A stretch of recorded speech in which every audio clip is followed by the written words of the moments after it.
How to write a perfect GCSE exam question. Let's dive straight into it. Weather hazards is the topic that we're going to focus on today. Evaluate the main impacts of a flood event that you have studied. Let's break the question down. Evaluate is a key word, so you're going to have to come to a judgment at the end of your answer about which ones were the main impacts of the flood event that you will be discussing. If we look at the assessment objectives, there are three main constituent parts. Firstly, you need to demonstrate clear knowledge. Secondly, you have to demonstrate detailed geographical understanding, particularly with regards to the main impacts, and your application of knowledge and understanding to evaluate, i.e. come to a judgment on which impacts you think were the worst or the least impactful. If this is the first time you're doing this exam question, make sure you've got a piece of paper out and you create a little table. Use your textbook and your revision notes to pop in to this table all the key elements of the question. So write down your flood event on the left hand side, bullet point some physical impacts and some human impacts. Once you've got this in front of you, it will make it very easy for you to write your answer clearly and efficiently, but also at the same time it will help you to revise and embed that information and knowledge into your mind to help you with the exam. Remember, if you're just sitting there and you're reading your textbook, you are wasting your time when it comes to revision. Make sure that you are engaging with a specific activity such as this one, as it will help you to embed that information.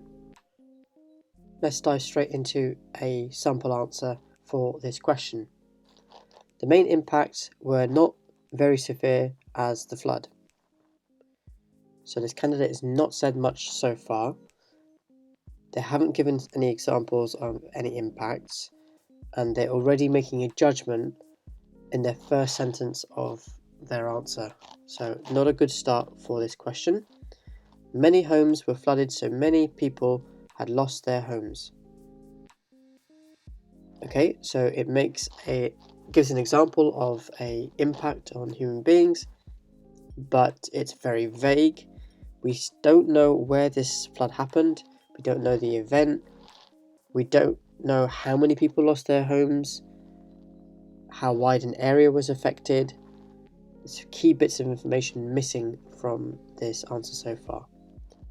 There were no deaths, so the impacts were not that bad. Again, a simplistic statement, not been developed very well, needs to be embedded into a specific case study example. The cost of repairs was very high.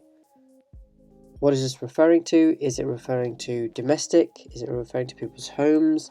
Is it referring to restructuring the roads or fixing a bridge or train lines? What's it referring to?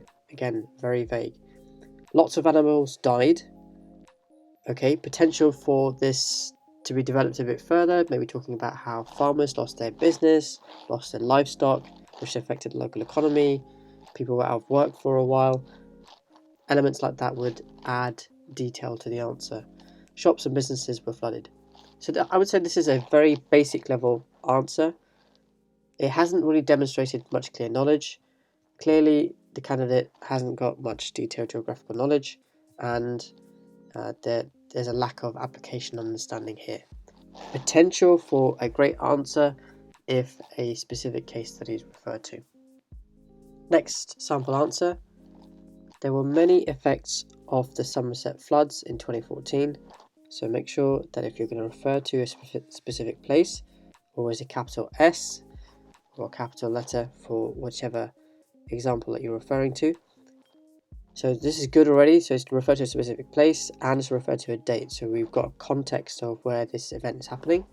Some of the main impacts of the flood were social, so it's categorizing the impact, which is very good.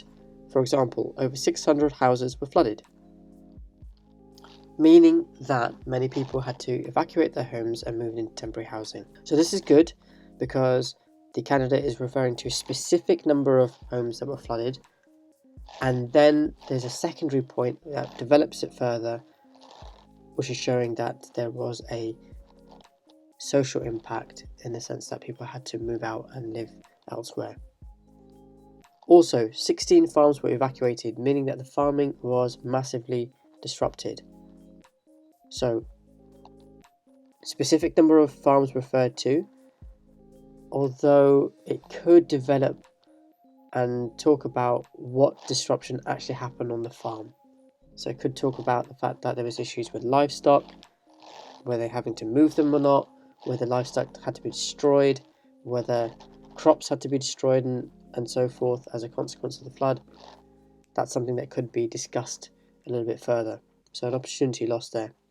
On top of this, many people's power was cut out, meaning that school, work, etc. was difficult. Valid point, but it could be developed a bit further, referring to the fact that people perhaps couldn't go to their place of work because there wasn't any electricity at that place, so it made it very difficult for people to work at that time. So that could be developed a little bit more too. Other main impacts included economic issues. For example, it was estimated that the event cost over £10 million, which is detrimental to the local government.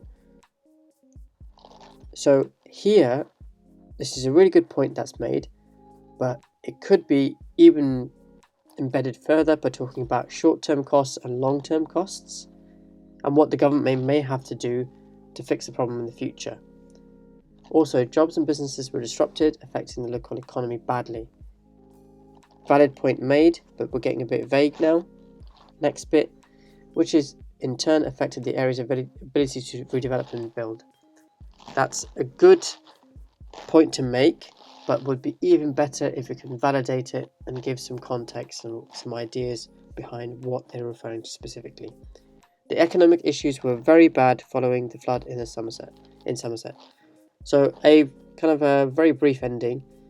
So the answer starts off really well, gives some really good examples, makes a really well developed point, but as it progresses through, the quality of the answer just somewhat decreases. So be careful, make sure that you refer to a specific point and then you develop that point and then you link it back to the question. In this answer, the candidate hasn't actually evaluated their main impacts. It's not said the social impacts were greater than the economic impacts and the reason behind why that might be. So I would say probably this is going to be a level 2 answer. Here's another sample answer. The flood caused 600 houses to be flooded and residents had to be evacuated to temporary accommodation for several months. A very strong start to this answer, goes straight into a specific impact, refers to a specific number of homes being affected and talks about the impact on the residents who've lost those homes. Second line, another social impact caused by the flood was that areas such as Moorland and Molcholney were cut off from other areas alongside their power supplies. So another development impact discussed. A super ending to this paragraph would have been to say, overall, this was the most significant impact, or to a large degree, this was a significant impact on the flood event that I have studied. Second paragraph, an economic impact of the flood was that it was estimated that £10 million worth of damage was caused by the flood. Over 14,000 hectares of agricultural land was underwater for 3 to 4 weeks, so it would be unusable and crops would have been drowned in the process, also causing over 1,000 livestock to be transferred away from the flood. Very good detail, refers to specific figures in terms of pounds sterling. It refers to specific area of land that's been destroyed or has been affected, and gives a time scale for how long that will be affected by and livestock that are affected by it too.